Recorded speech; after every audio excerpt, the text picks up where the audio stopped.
Hello everyone and welcome back to another video on the channel. Today we're going to be talking about the Obi-Wan Kenobi Part 3. The third part has just been released on Disney Plus, and my, was it just an incredible episode. So many things that I was not expecting to get in this episode we got in full force. So we're going to be talking about this episode in full spoilers, of course. If you have not seen Part 3, I highly recommend you guys to check out this show. And a fun thing about me in my, watching these episodes is I work at a movie theater, and so I get the opportunity to sometimes get to see some Disney Plus shows, like some of the Marvel ones, on the big screen. And today I watched episodes 1, 2, and 3 all at the movie theater, and that was just an incredible experience to begin with. But to see the return of Darth Vader and Hayden Christensen as his character, and just knowing that he's the one in the suits just makes it just that much better. We got the return of Darth Vader on the big screen. That was incredible to see. And so we're going to just be talking about all of these things and just the progression of this episode and a couple of Easter eggs that I don't quite know what they fully mean just yet. So the episode picks up exactly where the last one left off, which is with Obi-Wan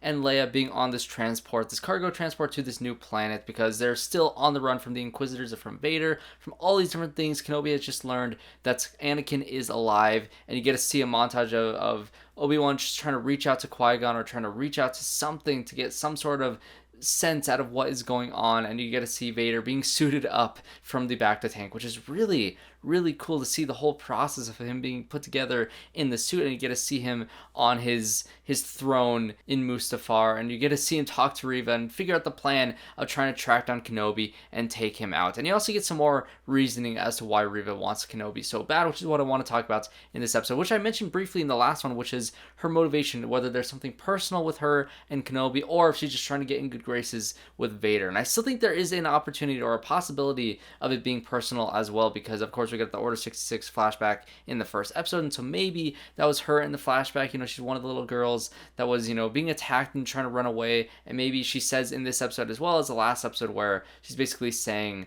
that, the Jedi have forgotten you, they've left us behind, and maybe that's what she feels like. She feels like, in a way, that Kenobi was someone that she looked up to when she was younger, and he ran away, he gave up on all these different younglings, and he was no longer there for her in some way. So possibly they go in that direction, but as of right now, she's just trying to get in good graces to Vader and trying to become the next Grand Inquisitor, which is also something I said in my last video, which is one thing with the Grand Inquisitor being quote-unquote killed in the last episode.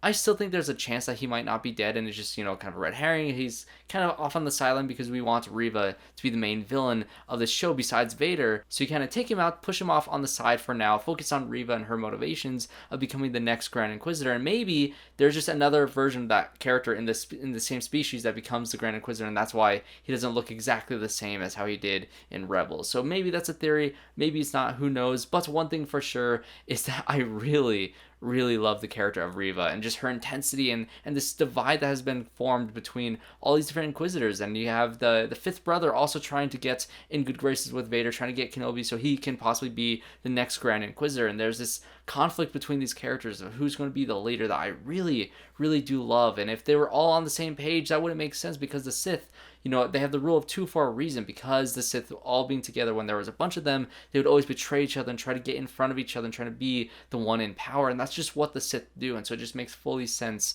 why she's the way she is and how this divide is being split in the Inquisitors and how they will possibly be defeated in the end, whether it's Vader taking out Reva or it's Obi-Wan taking out Reva. And I honestly think that there's a good chance that she gets taken out by Vader himself. And once Obi-Wan and Leia get on this planet, he really is dead set on not trusting anybody, which makes sense because his whole life and his whole Jedi experience was a lie in a lot of different ways. The war was a lie. He was betrayed by the clones. There was no trust in anybody once he went on exile. He didn't even have enough strength to help that Jedi in episode 1, and so he is still very hesitant. He's still very curmudgeon-y like Luke was in The Last Jedi, and so he's just really refusing to believe that anybody's willing to actually help him in any way because he's a Jedi, because the whole galaxy has turned up against him. And so they go off and hitch a ride from, I think, Zach Braff. I saw Zach Braff in the credits, so I think Zach Braff was this little alien that is transporting them, and he's on this transport, and there's a great tension building scene where these stormtroopers get on top of this,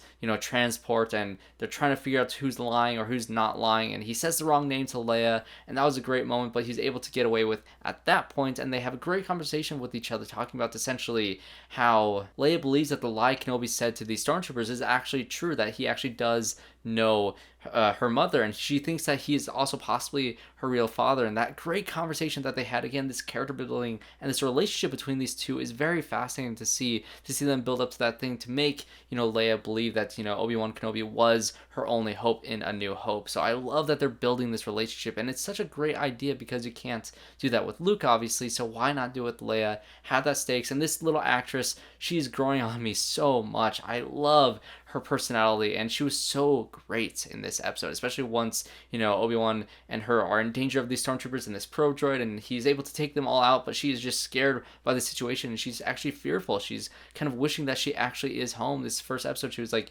wanting to leave this home place. She didn't like, her royalty aspect. She wanted to see the galaxy, and now that she is seeing the galaxy and seeing the dangers of it, she is scared, and to have Kenobi be there to kind of console her and to hopefully get her home safely is really fun. But of course, you get Vader and all the Inquisitors land up on this planet, and you have this new character, Tarla, who is essentially this undercover Imperial officer who is, helping them get through this underground tunnel to essentially get to safety. And you get this wall of a bunch of different Jedi that she has helped along the way through this, underground, railroad essentially to get home. And so I love this idea that all these Jedi have come through here, and he wasn't the first one, and he won't be the last one to go through here. And so you get a name drop of Quinlan, who was in the Clone Wars, I believe. I don't know much about Quinlan because I don't think he was in the Clone Wars show much. I don't really remember him. I saw a picture, and I think I vaguely remember him being in the show, but I watched a video and I saw that he has some backstory in terms of like being friends with Obi-Wan at some point in their lives, and so there's some connection there. Maybe we do get to see live action Quinlan at some point in this show. Not quite sure, but if they're name dropping him, I think they might have some plans for him to be in the show eventually. And since they're basically bouncing between different planets on every single episode, I kind of hope they keep on moving, keep on going to different planets and meeting different people, meeting somebody like HAJA with Kumail Nanjiani's character, now Tarla, in this episode, and meeting all these different people throughout the galaxy that, revitalize the hope in Obi-Wan. I think that could be interesting to see this Quinlan character helping smuggle different Jedi younglings through this, place, and seeing Obi-Wan feel like there is hope for the Jedi yet. But then let's get into the stuff that we all really, really want to talk about in this episode. That is when Obi-Wan sees that Vader is on this planet. He senses that he is there, and he tells Tarla to take Leia to safety, and he goes to essentially confront Vader in some way. I think he wants to see Vader for himself. He wants to see that Anakin is truly alive. And once they do confront each other, once they do see each other, I really wasn't expecting there to be some sort of fight in this moment. I thought, Obi-Wan was going to spark up his lightsaber maybe once and run away, which he does. And I was like, okay, they're not going to fight. And then they actually do fight a little bit, which is really, really intense. And you see how rusty Obi-Wan is. And even Vader mentions that, like, the years have not been good to him. And that is so true. You saw in the last episode too, his fighting and the way that he's been moving around. He's using a blaster in the last episode. He's doing some hand-to-hand combat in the last episode. He's not used to having his lightsaber. He literally went out in the desert and buried it. He has not had any practice in forever, and it shows. Vader kicks the crap out of him throughout this entire sequence. He's just beating down on him and just being relentless. And I loved how Vader was just marching down this street, taking all these people, like snapping people's necks and just trying to drive Obi-Wan out into the open. And I just love how intense Vader is. And James Earl Jones actually was the voice of Vader, which people weren't sure if he was going to come back for the voice since he's, reached 90 plus years old. I think he's in his 90s now. And you actually get to see a little vision of Hayden Christensen as Anakin, which we're going to get a great flashback scene of seeing them as Obi-Wan and Anakin during the Clone Wars, which I cannot wait to see, since you saw him, or at least Obi-Wan have a vision of him for a little while. Even if we get a conversation between Hayden Christensen as Anakin and Obi-Wan in some sort of vision or whatever it is, a flashback, I just would love to see that. But to see Vader marching down and literally light Obi-Wan on fire, which was a great way to take this conflict between them. I was wondering what this conversation would be between these two characters who had had so much history, and especially after the events of Revenge of the Sith with, Obi-Wan leaving him to die. Vader's like, you should have killed me. You shouldn't have left me there to burn. And he says, you will go through so much pain. You're not going to die immediately. I'm going to drag you through this fire that I've lit on the ground and see you burn to just torture you, because that is what he did to Anakin. There's so much resentment. There's so much anger in the eyes of Vader. You can just tell behind that mask that he is just relentless. He even has a line that basically says, I have become what you made me. And that was just a line that really did hit hard. And I think we're going to get to see a lot of Obi-Wan and Vader. At this point, we've already seen more than I thought. I didn't think they'd have any confrontation until the finale. I absolutely love that we got this sequence. It was so good to see. And then of course Reva is going after Leia, and she captures Leia at the end of this episode. So what is going to happen there? Also, I love the fact that, in every single thing of Star Wars, some stormtrooper gets brutally murdered. Just absolutely just brutal. I love the scene in Rise of Skywalker where they shoot that one stormtrooper on the jetpack and he flies into a mountain and explodes. So just over the top and ridiculous, and I love it. And of course you have a stormtrooper falling on top of that fence, laser gate thing and just being completely, you just cut in half.